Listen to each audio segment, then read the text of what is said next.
So hello everyone, आज मैं आपके लिए एक्सप्लेन करूंगी टाइगर एंड क्रेन का एपिसोड नंबर 6। तो जैसा कि लास्ट एपिसोड में हमने देखा था कि टाइगर ने बड़ी ही चालाकी से जियांग को अरीना में हरा दिया। ये हार जियांग से बिल्कुल भी बर्दाश्त नहीं हो पाती, इसलिए उसने टाइगर पर जानलेवा अटैक कर दिया था। साथ ही साथ वो शाओशियान को भी फाइट के लिए चैलेंज करती है, मगर शाओशियान ने एक दो मूव में ही उसे हरा दिया। जिसके बाद ये लोग वन ब्रो इमॉर्टल से मिलने के लिए उसके पैलेस में चले गए। अब आगे तो ओपनिंग सीन में हम देखती कि वन ब्रो इमॉर्टल इन्हें खुद से इंट्रोड्यूस करती है। उसे देख के टाइगर डर के मारे नीचे गिर गया। वो कह रहा था कि बाप रे बाप, ये तो बहुत ही खतरनाक भूत है। उसके सिर पर मारते हुए कहने लगा कि बच्चे, तुमने इतनी खूबसूरत लड़की को भूत बुलाने की हिम्मत कैसे की। अब स्पिरिचुअल ब्रश उसकी जम के पिटाई कर रहा था, जो देखकर वन ब्रो इमॉर्टल की हंसी छूट जाती है। जिसके बाद वो टाइगर की तरफ जाते हुए कहने लगी कि स्पिरिचुअल ब्रश, आपको इतना हार्श होने की जरूरत नहीं। इस बंदे ने मुझे भूत बोलकर कोई गलती नहीं की है। अब मैं दिखती ऐसी हूँ तो बेचारा क्या ही करेगा। मेरी उम्र 600 सालों से भी ज्यादा है। अगर मैं कोई इंसान होती तो कब का मारी जाती। ये सुनकर तो स्पिरिचुअल ब्रश तुरंत ही उसके पास पहुँच गया। वो कह रहा था, मेरी जाने मन ऐसी बातें मत करो, मेरे लिए तो तुम उतने ही खूबसूरत हो जितने की 600 साल पहले थी। ये सुनकर वन ब्रो इमॉर्टल शर्माते हुए कहने लगी कि इन बच्चों के सामने ऐसी नोटी नोटी बातें मत करो। इधर टाइगर शाओशियान को कह रहा था कि मैं सच बोल रहा हूँ, ये बंदी किसी भी एंगल से खूबसूरत नहीं है। तभी शाओशियान टाइगर को बताने लगा कि spiritual brush one bro immortal का मास्टर था और एक मास्टर के लिए कभी उसका डिसाइपल बदसूरत नहीं हो सकता। इधर spiritual brush one bro immortal से कहने लगा कि न जाने कितनी ही जंग हमने साथ में जीती है। अगर पुराने दिनों को याद करो तो न जाने कितनी ही सुनहरी मेमोरीज मुझे याद आती है। जिस पर वन ब्रो इमॉर्टल जवाब देते हुए कहने लगी कि हाँ, मुझे भी तुम्हारी रातों को अक्सर याद आती है। उनकी ऐसी नोटी बातें सुनकर टाइगर के रोंगटे खड़े हो गए और अब स्पिरिचुअल ब्रश सीधा मुद्दे पर आ जाता है। वन ब्रो इमॉर्टल से कहने लगा कि हम यहाँ पर एक जरूरी काम से आए थे। तो बताओ मेरी जाने मन, तुम्हें ये बंदा कैसे लगा? क्या तुम इसके लिए कोई मैजिकल ट्रेजर बना सकती हो? जिस पर वो कहने लगी कि इस बंदे ने मुझे जरा भी इम्प्रेस नहीं किया, लेकिन आपके कहने पर मैं इसके लिए जरूर से कोई मैजिकल वेपन बनाऊंगी। ये सब सुनकर तो बेचारे टाइगर का दिल ही टूट गया। इधर स्पिरिचुअल ब्रश कह रहा था कि तुम हमेशा मेरी बात मानती आई हो। जिस पर वन ब्रो इमॉर्टल जवाब देते हुए कहने लगी कि मुझे तुम्हारा नेचर काफी ज्यादा अच्छा लगता है, इसी वजह से मैं तुम्हारी कोई बात को टाल नहीं सकती। हालांकि टाइगर को तो इनकी फ्लर्टिंग देखकर काफी ज्यादा गुस्सा आने लगा। वो कह रहा था कि मैंने उस जियांग से इतनी जबरदस्त फाइट की, मगर फिर भी मैं इस चुड़ैल को इम्प्रेस नहीं कर पाया। पता नहीं इसे उस फटे टांग वाले झाड़ू में क्या ही नजर आया। और उसी वक्त वन ब्रो इमॉर्टल उसके पास जाकर अपना हाथ आगे बढ़ाती है। वो टाइगर से कहने लगी कि मुझसे हाथ मिला और फिर मैं तुम्हारे लिए मैजिकल वेपन बनाऊंगी। अब टाइगर तो उसे बिल्कुल भी टच नहीं करना चाहता था, मगर उसके पास और कोई ऑप्शन भी नहीं, इसलिए वो तुरंत ही जाकर वन ब्रो इमॉर्टल के हाथ से हाथ मिला देता है। मगर ऐसा करते ही टाइगर की बॉडी में बिजलियों के झटके लगने लगे। वो बेचारा मछली जैसा तड़प कर नीचे गिर जाता है। और तभी हम देखते कि वन ब्रो इमॉर्टल के हाथ में टाइगर की ची पावर है, जिसे कंज्यूम करते ही उसकी बॉडी से बहुत ही स्ट्रॉन्ग स्पिरिचुअल ऑरा रिलीज होने लगी। वो कहने लगी कि बच्चे, तुम्हारी ची पावर में तो अर्थ ट्राइग्राम है। अब इसी के अकॉर्डिंग मैं तुम्हारे लिए एक खास ट्रेजर बनाऊंगी, मगर इसमें मुझे 3 दिन लग जाएंगे, इसलिए अब तुम सीधा 3 दिनों के बाद ही यहाँ आना। साथ ही स्पिरिचुअल ब्रश शाओशियान को बताने लगा कि अब तुम दोनों टाउन में जाकर थोड़ा सा मजे करो, तब तक मैं भी अपनी जान के साथ थोड़ा सा एंजॉय करता हूँ। इधर टाइगर को तो काफी ज्यादा हंसी आ रही थी। वो वहाँ से जाते हुए शाओशियान को बताने लगा कि 3 दिनों तक तो ये बंदे काफी ज्यादा मजे लेने वाले हैं, इसलिए हम भी इन दोनों को बिल्कुल भी डिस्टर्ब नहीं करेंगे। अब उनके वहाँ से जाते स्पिरिचुअल ब्रश एकदम सीरियस होकर वन ब्रो इमॉर्टल से कहने लगा कि ये बंदा कैपेबल है या नहीं, ये हमें टेस्टिंग के बाद ही पता चलेगा। अभी दोनों एग्जैक्टली किस बारे में बात कर रहे थे ये हमें क्लियरली तो बताया नहीं गया, मगर one bro immortal spiritual brush को लेकर अपने मैंशन के बेसमेंट में पहुंच गई, जहां पर एक बैरियर सेटअप किया गया था। तो वन ब्रो इमॉर्टल ने तुरंत ही उसमें टाइगर की ची पावर रिलीज कर दी, जिससे उस पूरी जगह पर बहुत ही तेज स्पिरिचुअल ऑरा रिलीज हो रही थी। इधर स्पिरिचुअल ब्रश उससे कह रहा था कि इस ट्रेजर के यूजर को ढूंढने के लिए न जाने कितने ही सालों का इंतजार किया है, न जाने कितने ही लोग इस कोशिश में मारे गए। और तभी हम देखते कि उस जगह पर पूरी तरह से तबाही मच चुकी है। और तभी one bro immortal spiritual brush से कहने लगी कि फाइनली हमारा इंतजार खत्म हो चुका है। अच्छा हुआ कि तुम उस बंदे को लेकर यहाँ चले आए। अब हमें अगले दिन की कहानी दिखाई जाती है, जहाँ पर शाओशियान टाइगर से मिलने गया था। वो देखता है कि टाइगर तो अभी भी पाँव पसार कर सो रहा है, साथ ही उस सपने में खाने की ही बातें कर रहा था। इसलिए शाओशियान उसे गुस्से में कहने लगा कि टाइगर, तुमने मुझसे वादा किया था कि तुम मुझे मेन गेट के पास मिलोगे, लेकिन अभी तक तुम्हारी नींद ही पूरी नहीं हुई। मगर टाइगर तो अपने सपनों से बाहर आने के लिए तैयार ही नहीं, जो देखकर शाओशियान उस पर काफी ज्यादा भड़क जाता जाता है। इसलिए शाओशियान ने गुस्से में आकर उस पर पानी की बौछार कर दी, जिससे तो पूरा घर ही हिल गया था। और अब जबरदस्ती नहलाने के बाद शाओशियान टाइगर को लेके मार्केट में पहुंच जाता है। हालांकि टाइगर तो उस पर अभी भी गुस्सा था। वो कहने लगा कि मेरे पास बस एक जोड़ी कपड़े हैं, मगर तुमने उन्हें भी गीला कर दिया। मगर ये बात अलग है कि शाओशियान उसकी कोई भी बकवास पर ध्यान नहीं देता। उसने टाइगर का मुंह बंद करने के लिए एक स्पाइसी ब्रेड खरीद कर उसका टुकड़ा हवा में उछाल दिया, तो टाइगर सेम टू सेम कुत्ते जैसा जाकर उस टुकड़े को कैच कर लेता है। अब ऐसे ही मार्केट में घूमते घूमते शाओशियान ब्रेड के टुकड़े फेंकने लगा और टाइगर उस हर एक टुकड़े को कुत्ते जैसा कैच कर कर खाने लगा। टाइगर की हरकतें देखकर तो पब्लिक को भी काफी ज्यादा मजा आ रहा था, इसलिए वो टाइगर की तारीफ में तालियां बजाने लगी। वहीं पर टाइगर को भी एक पालतू कुत्ते जैसी फीलिंग लेकर काफी ज्यादा मजा आ रहा था।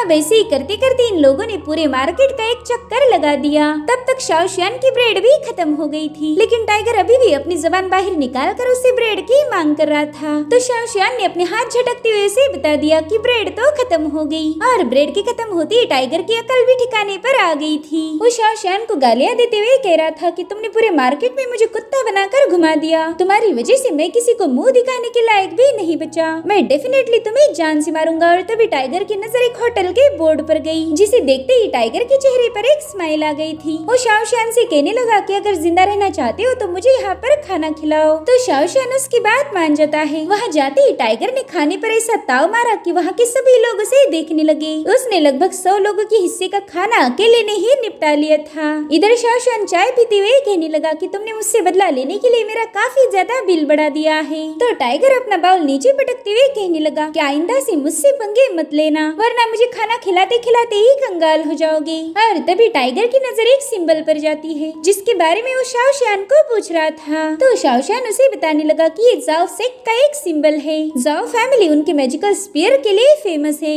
उस फैमिली जैसी पावरफुल स्पीयर टेक्निक किसी भी सेक्ट के पास नहीं है। मगर अब जाओ फैमिली का पहले जैसा रुतबा नहीं रहा, वो टाइम के साथ कमजोर पड़ गए। ये सब सुनकर टाइगर को तुरंत ही जियांग की याद आई। वो शाओशियान से कह रहा था कि शायद वो बंदी भी जाओ फैमिली की ही मेंबर है, क्या वो भी इसी टाउन में रहती है। जिस पर शाओशियान कह रहा था कि हाँ, मगर तुम उसके पास नहीं जाओगे। अभी सुनते ही टाइगर के पेट में अचानक से दर्द होने लगा। वो कह रहा था कि मैंने काफी ज्यादा खाना ठूसा है, इसलिए मुझे जल्दी से वॉशरूम जाना होगा। और अब वो टॉयलेट का बहाना करके जाओ फैमिली के मेंशन के सामने पहुंच चुका था। वो छुपकर उस मेंशन को देख ही रहा था कि तभी शाओशियान वहाँ पर आ जाता है। वो कहने लगा कि शायद वॉशरूम को ढूंढते हुए तुम गलती से जाओ मेंशन के सामने आ गए हो। अब जल्दी से मेरे साथ चलो, मैं तुम्हें वॉशरूम ले जाऊंगा। जिस पर टाइगर जवाब देते हुए कहने लगा कि वॉशरूम कहाँ पर है ये मैं अच्छे से जानता हूँ, मगर बात ये है कि मेरे पास टॉयलेट पेपर नहीं। अब उसे आगे क्या बहाने मारे जाए ये कुछ भी समझ नहीं आ रहा था, इसलिए वो फाइनली शाओशियान को सच्चाई बता ही देता है। वो कह रहा था कि मैं उस जियांग से मिलना चाहता हूँ। उस दिन अरीना में जो भी हुआ उसके लिए मुझे उससे माफी मांगनी है। तब शाओशियान भी उसकी मदद करने के लिए राजी हो गया। वो कहने लगा कि तुम मेरे साथ चलो, मैं तुम्हें जियांग तक पहुँचा दूंगा। जिसके बाद हमें जाओ मेंशन का सीन दिखाया जाता है, जहाँ पर टाइगर छुपते छुपाते जियांग को ढूंढ रहा था। और तभी वहाँ का एक दरवाजा ओपन होता है। बल ये रूम किसी और का नहीं बल्कि जियांग का था। जियांग तो टाइगर को वहाँ देखकर काफी ज्यादा सरप्राइज हो गई। अब टाइगर उसे बता रहा था कि क्या इत्तेफाक है, मैं तो यहाँ पर गलती से आ गया। मगर जियांग ने तुरंत ही उस पर अटैक करके जमीन पर पटक दिया। वो उसे इशारों में चुप रहने के लिए बताकर तुरंत ही दरवाजा बंद कर लेती है। वहीं पर हम शाओशियान को देखते हैं, जो कि उसी कमरे के बाहर पहरा दे रहा था। इधर जियांग टाइगर से पूछने लगी कि बताओ तुम यहाँ पर क्यों आए हो। जिस पर टाइगर कहने लगा कि उस दिन के लिए मैं काफी ज्यादा शर्मिंदा हूँ, इसलिए प्लीज मुझे माफ कर दो। तो जियांग उसे बताने लगी कि मुझे तुमसे कोई माफी नहीं चाहिए, क्योंकि मैं उसकी हकदार नहीं हूँ। जिस पर टाइगर कहने लगा कि उस दिन तुमने जंगल में मेरी जान बचाई थी, लेकिन मैं कभी तुम्हारा शुक्रिया अदा नहीं कर पाया। और फिर हमारी दूसरी मुलाकात सीधे अरीना में हुई, जहाँ पर मेरी वजह से तुम्हारी काफी ज्यादा बेइज्जती हो गई थी, इसीलिए प्लीज मुझे माफ कर दो। जिस पर जियांग कहने लगी कि उस दिन मैंने तुम पर जानलेवा हमला किया और उसके आज तक माफी नहीं मांगी थी।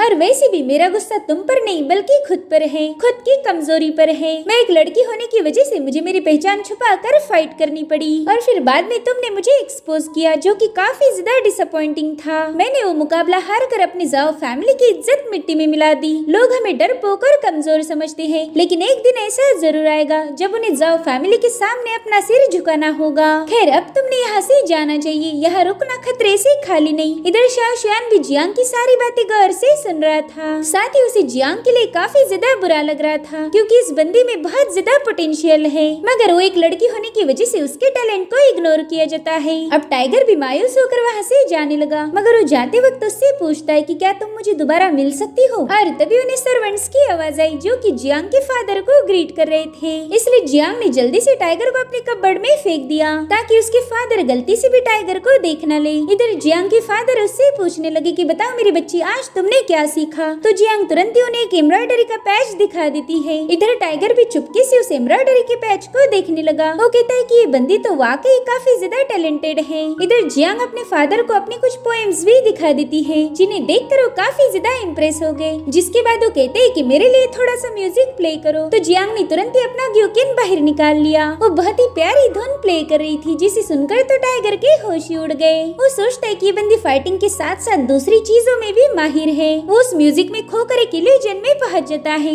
जहाँ पर जियांग उसके लिए ग्योकिन प्ले कर रही थी। उस म्यूजिक को सुनकर तो टाइगर की रूह तक को भी शांति मिल गई, और तभी उसके सिर पर एक कपड़ा गिरने की वजह से वो इल्यूजन से बाहर आ गया। वहीं पर जियांग के फादर भी उस म्यूजिक से काफी ज्यादा प्लीज थे। वो कहने लगे कि लड़कियों में सारी खूबियाँ होनी चाहिए, तभी जाकर उन्हें एक ऐसा हस्बैंड मिलता है जो जिंदगी भर उन्हें प्रोटेक्ट करेगा। तुम इन सारी चीजों की ऐसी ही प्रैक्टिस करती रहो ताकि मैं तुम्हारे लिए कोई अच्छा सा लड़का ढूंढ पाऊँ। जिसके बाद जियांग के फादर उसकी डायरी को चेक करने लगे, और वहीं पर उनकी नजर पड़ी एक मैनुअल पर, जो देखकर जियांग बहुत ज्यादा डर गई। वो तुरंत ही अपने फादर से कह रही थी कि अब रात हो चुकी है, इसलिए आप जाकर आराम कीजिए। मगर तब तक काफी ज्यादा देर हो गई थी, क्योंकि उसके फादर ने उस पूरे मैनुअल को चेक कर लिया। अब वो गुस्से में उससे कहती कि बताओ तुम्हारे पास स्पीयर मैनुअल कहाँ से आ गया। ये स्पीयर मैनुअल हमारे जाओ फैमिली के एंसेस्ट्रल आर्ट है, जो कि एक बाप अपने बेटे को पास करता है, ना कि बेटी को। यही वजह है कि हमारे खानदान की किसी भी लड़की ने आज तक इस मैनुअल को हाथ भी नहीं लगाया था।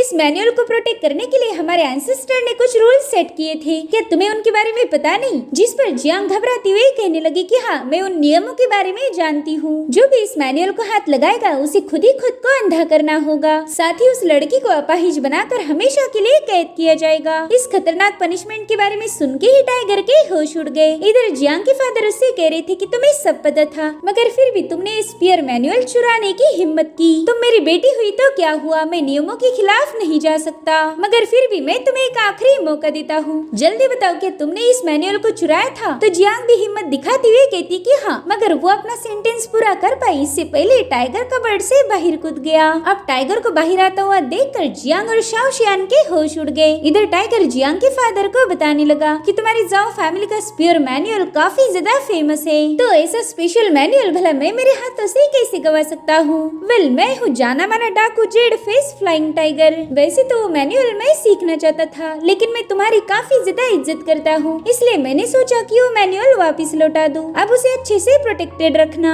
पता चले कि आगे चलकर मेरा इरादा बदल जाए और मैं दोबारा से उसे चुराने आ जाऊं। तो तुम्हारी भलाई इसी में है कि तुम अपने मैनुअल को संभाल के रखो। अब वो वहाँ से कल्टी मारने की फिराक में ही था कि तभी जियांग के फादर उससे कहने लगे कि तुम्हारे मुंह पर कोई मास्क नहीं, बल्कि वो तो किसी लड़की का कच्चा है। बताओ तुम यहाँ पर क्या करने आए थे। इधर टाइगर भी देखता है कि उसने गड़बड़ी में एक कच्चा ही लपेट लिया था, और उसी वक्त जियांग के फादर ने उसे दबोच लिया। अब उसे हवा में उठाकर कहने लगे कि मैं तुम्हें इसी वक्त खत्म कर दूंगा। जिसके बाद वो टाइगर को बड़ी ही जोरों से जमीन पर पटकते हैं, मगर टाइगर जमीन पर हिट हो पाई इससे पहले ही शाओ शुआन ने उसे कैच कर लिया। मास्टर जाओ तो शाओ शुआन को वहाँ देखकर काफी ज्यादा भड़क गए। वो कह रहे थे वेल यहाँ पर एक नहीं बल्कि दो चोर हैं। अब शाओ शुआन उसे ठीक से समझा पाई इससे पहले मास्टर जाओ ने टाइगर के मुंह पर एक पंच जड़ दिया, जिसके बाद वो शाओ शुआन के सिर को भी दबोच लेते हैं। ये सब देखकर जियांग काफी ज्यादा घबरा गई थी। टाइगर देखता है कि वहाँ पर तो काफी सारी इंक शैडोज रिलीज होने लगी। उतने में ही शाओ शुआन आकर टाइगर को पकड़ लेता है। अब वो बड़ी ही तेजी से जाओ मैंशन से भागने लगे। हमने आज तक शाओ शुआन को इतना डरा हुआ नहीं देखा था। इधर टाइगर को तो उसके साथ भागना भी मुश्किल हो गया था, तो शाओ शुआन उसे अपने साथ पतंग जैसा उड़ाने लगा। वही दूसरी तरफ हम मास्टर जाओ को देखते हैं, जिनके आंखों में शाओ शुआन ने ढेर सारी इंक भरी हुई थी। मास्टर जाओ कहने लगे कि चाहे तुम कितनी भी कोशिश क्यों ना करो, आज मेरे हाथों से बच नहीं सकते। और अब उन्होंने अपनी फैमिली की सीक्रेट टेक्निक को एक्टिवेट कर दिया,